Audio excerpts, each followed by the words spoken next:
So we had a lot of success in Tomball ISD with rolling out these supports for students and really talking to teachers and students and parents and administrators. Pretty much there wasn't a stone unturned in Tomball ISD.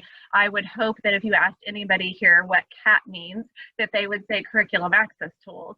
But this is just one video that is depicting someone who is a fantastic, fabulous teacher, but is just not a lover of technology and the tools and those kind of things.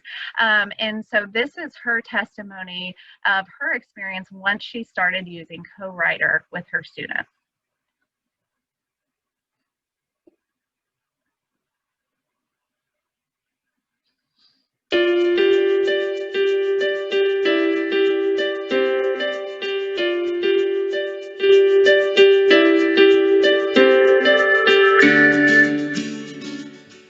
It's authentic.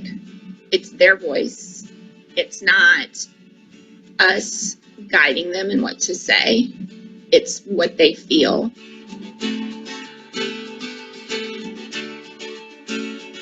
The way it's a tool to use to improve or enhance the ability you already have.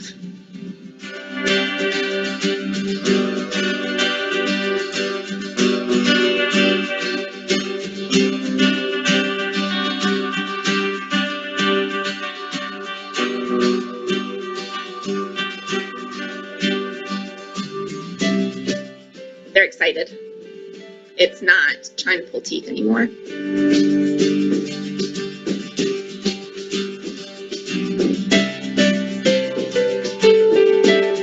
It's actually been very easy for me. It's very user friendly. I've been able to show some other teachers.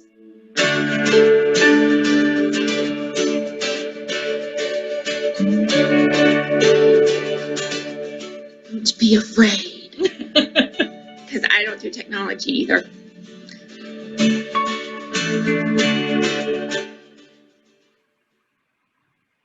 So again, just an amazing, there we go, an amazing testimonial from a teacher who wasn't exactly excited about using more technology, and just the complete turnaround she saw on her students when they were able to feel success and being able to reach that grade level curriculum with just some minor supports for them that we can provide even for all students. So just a huge success story there. Another one that I would like to share is that in 2017, we started out with, by the end of the year, 16 million words read, 16,590,209 words read across the district. So that is something that we can monitor, is how many actual words are being read using Snap and Read in the district by students.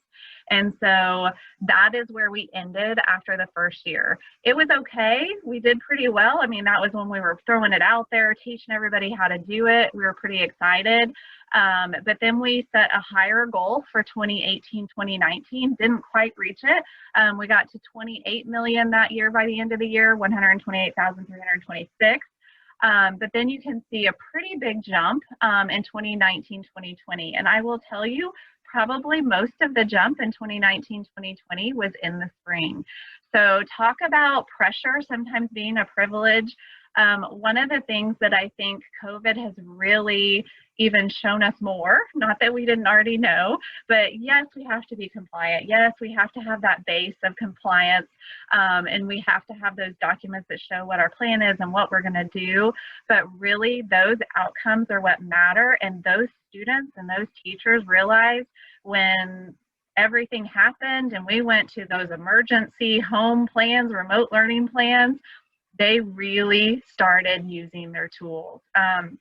And so we saw a huge jump in the number of words read through Snap and Read. And by the end of the year, last year, in that 2019-2020, we had 49,151,672 words read. And I am amazed right now, because our goal is to get to 90 million by the end of this year, 2022, or 2021, sorry, don't want to jump that far ahead. Our goal is to get to 90 million, and as of last week when I made the snapshot from Snap and Read, we are already up to almost 80 million words read now, just at the end of October.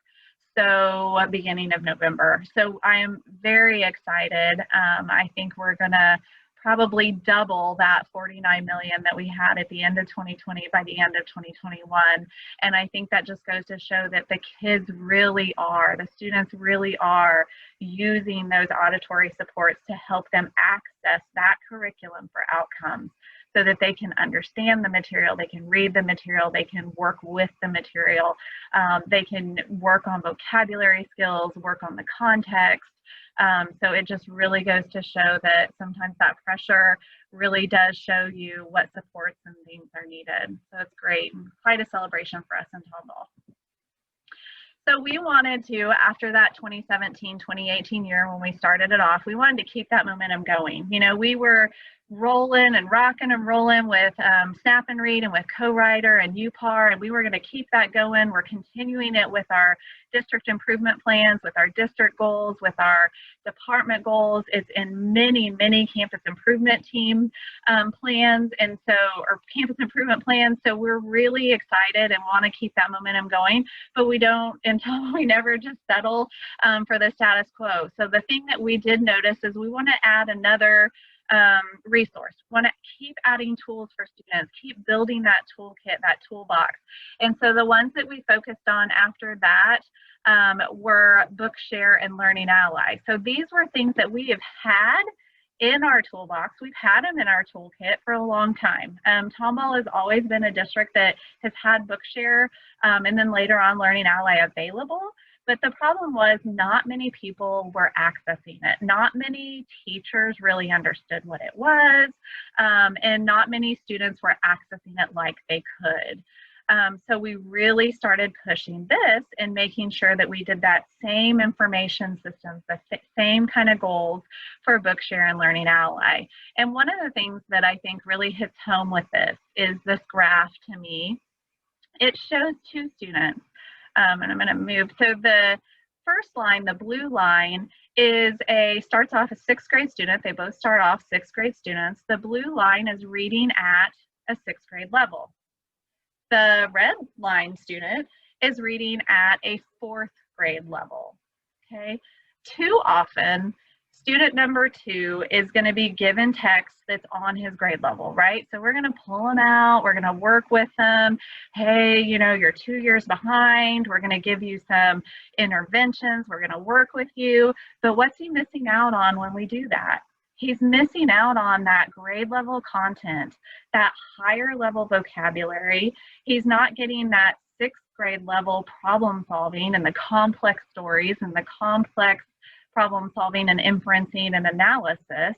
Instead, he's getting it at that 4th grade level. And so what happens is the more and more we do that, is that gap starts getting wider and wider and wider. And that is exactly what we don't want to see. We don't want to see that loss of outcomes. We don't want to see us, hey, we're going to be compliant. We're going to put it in the IEP that we're going to pull you for 30 minutes, twice, you know, however long it is, and work on this intervention. But then you're losing that access to that curriculum. You're losing all of that learning, those learning opportunities that have we looked at. If we give you some auditory supports, if we give you some tools and we give you some resources and strategies that you can use lifelong, then are you going to be able to reach that grade level? We can still work on reading, we can still work on those things, but maybe not taking you away from that general education curriculum. And so very powerful for us, which brings us back to, you know, adding those additional supports. So Bookshare and Learning Ally are two fantastic programs. They are free. I believe paid for by TEA, that are available for all students who meet the eligibility criteria. Now, these programs are specific to students who qualify for them. And the students who can qualify for Bookshare and Learning Ally are those who are blind or have low vision. So all of your students who are eligible for visual impairment, I think for the most part, students who have a physical impairment that does affect their ability to read, so like cerebral palsy or other physical impairments like that. any disability that's related to a difficulty with reading. So your students with a specific learning disability in any area of reading, your students with dyslexia, you could look at some of your other students in special education or 504 with different disabilities, but they would have to have some kind of documented difficulty with reading. And one of the ways that we can look at that if we're unsure is going back to that UPAR. So if you look at the UPAR and where their grading level is, if you give them auditory supports, can they get to grade level? Those kind of things can be some evidence for you to use for that documentation as well. But what Bookshare and Learning Ally do is they are text readers. So they actually have a whole library of books online. They also, Bookshare, I believe, and I'm thinking Learning Ally is getting there, has magazines, has lots of different titles, has novels, fiction, nonfiction, textbooks that are available, I believe, over 500,000 titles in Bookshare, and Learning Ally, I think, is getting close to that. And so just great resources for students to be able to use that qualify. Additionally, Bookshare is always a text reader, and it reads with a computerized voice.